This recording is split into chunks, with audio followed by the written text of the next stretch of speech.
blinded season 2 plus love सर्भाइभलमा तपाईँ हुनुहुन्छ है मैले सबै एपिसोड हेरेको छु कि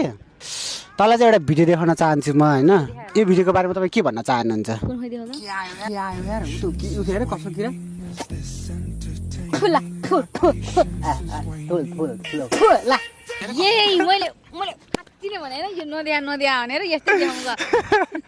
अनि यो भिडियोको बारेमा मलाई यसो हल्का त्यो गर्नु न त्यो अब के अब भयो हो यतिकै भयो कि यतिकै भयो अब छोड्दियो त्यो त ल त्यो नभने पनि यो चाहिँ भन्नु न दिदी प्लिज मेरो दिदी बल्ल तिमीले माया गर्छौ म थाहा पाएँ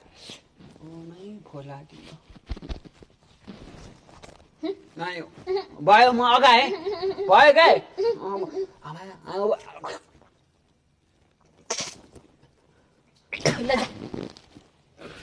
यतिकै अब नर्मली अब भयो त यसो यस्तो यस्तो गर्दा तिम्रो पनि हुन्छ तिमी पनि गर्लफ्रेन्ड भेट्न जाने बेलामा किस त भइहाल्छ नहुने हुने होइन भाइ किस मात्दा नि तिमीले त तिमी त सकेसम्म तिमीले त सर्वनाशै पारेर आइदिन्छौ